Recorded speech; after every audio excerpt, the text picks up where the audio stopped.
happy Friday. If you're looking for some dinosaur activities, then look no further. I have got you covered. Whether your child is dino-mad or you're just looking for some inspiration for some activities for your early years child. So it's a good idea to have a theme in your child's learning, whether that's for a day or for a week, as it offers structures to your different activities, but also allows children to build and extend on the learning that they have developed. These activities that I'm going to share today should hopefully be quite easy to set up and use things that you already have around the house. That's exactly what I've done. As always, if you've got any questions, please feel free to drop them in the chat section, or if you want to share any dinosaur activities that you do, then that would be lovely as well. So first of all, I'm going to share some different small world setups. So here is one that I've done. So I've added in some chocolate gloop. I made that using 2 cups of corn flour, 1 cup of water and 1 cup of cocoa powder. And then I've just got a little bit of water. You can't really see the bubbles, but there is bubble bath in there as well. The idea is that your child can have an explore with the materials. So this, as you can see, the chocolate gloop is really gluey. It's a really lovely sensory material that a lot of children and babies will like. And it also smells really nice as well.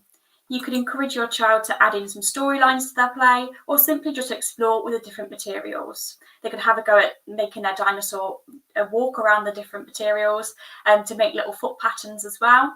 And you could also get them to wash the dinosaur in the water at the end as well. We've also got a lovely little busy tray set up on the Twinkl parents website. There we go. So this one, again, it's got chocolate gloop, and this resource explains here again how to make it.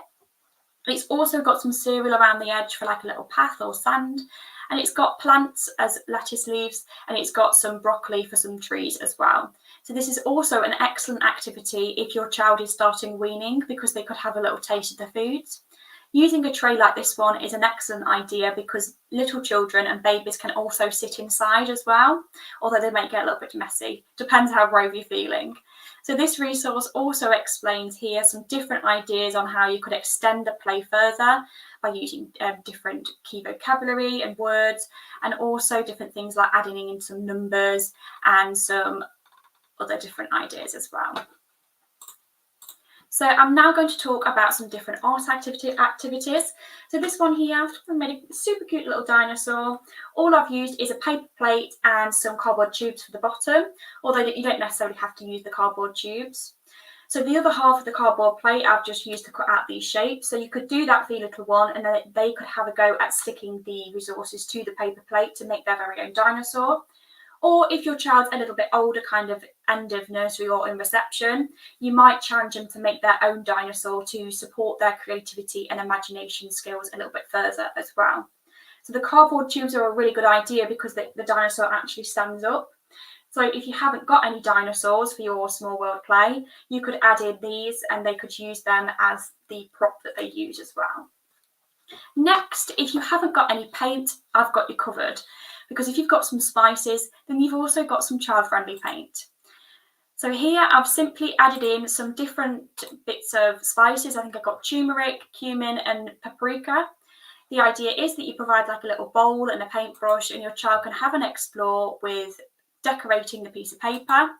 This is an excellent one that will allow your child to explore with their physical development, because they could sprinkle it along, but also explore with the materials. What happens if you put too much water on? What happens if there's no water on the brush? What happens if they just sprinkle it on and it's dry? Once they have done that, you could then add on a little dinosaur silhouette like this one, or you could add that on at the start and your child can carefully peel it away once they have finished their painting and then have it in white. It's just an excellent art activity that also smells really nice as well. So it's a sensory experience again as well. Excellent for younger children and children of all ages, really. I mean, I found it fun as well. So now I'm going to share some different dinosaur songs and rhymes. Songs and rhymes are a great way to introduce your child to a range of different vocabulary and concepts. So this resource pack, which is being added into the comment section now, is full of different dinosaur songs, including this dinosaur movement song.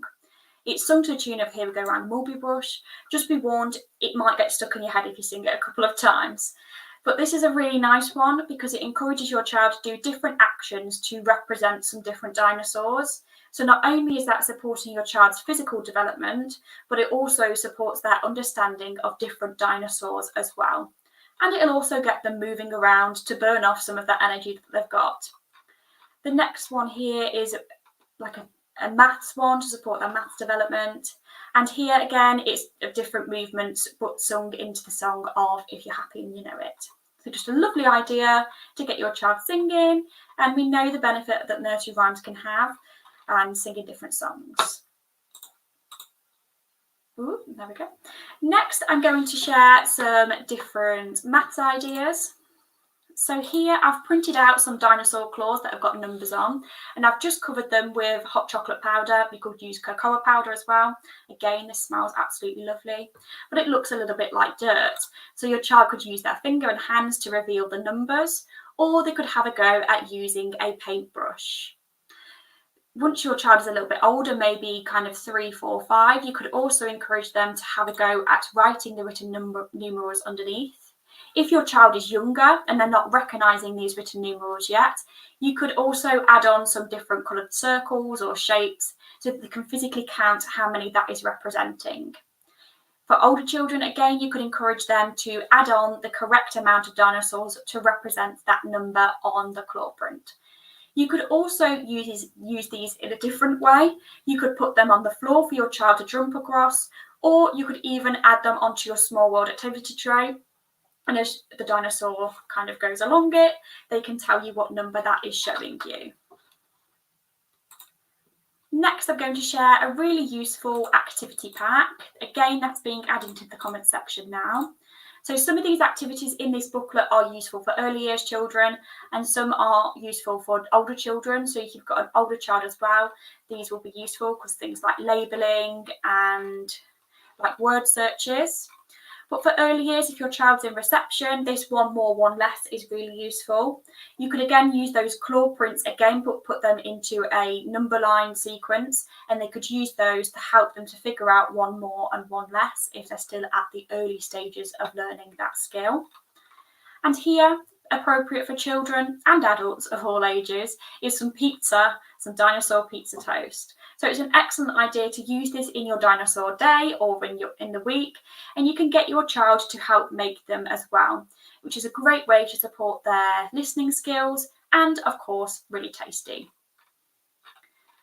So this one here is really nice as well, so making a dinosaur fossil. It's got all the instructions of things you'll need and the method as well, but it's a great way to introduce your child to fossils and what they actually are. You could then use this activity to extend their learning further by engaging in some books or maybe some different songs or videos that talk about fossils and dinosaurs. Once the fossils are cool and you've made them, you could add them again into your small world setup just for something extra in there for your child to play with, which could spark their imaginations even further. Here I've also got some lovely My First Colouring dinosaur packs. This is lovely because it's appropriate for younger children because the dinosaurs are quite simple and they're really cute. So you could simply print them out, let your child colour them, or you could even get them to colour them on a tablet if you can access it through that way. They could paint them, and you could even cut around them once they've decorated them and put them onto little lollipop sticks, which they could use in the small world setup, or you could even encourage them to make like a little puppet show. You might model how to make a puppet show to start with, and then they could have a go at making their own as well. So that's it for my activities today. As always, if you want to share any activities that you do, please feel free to drop in the chat section. If not, I hope you have a lovely weekend, and I'll be back on Monday for a live full of activities but based on Under the Sea. See you soon.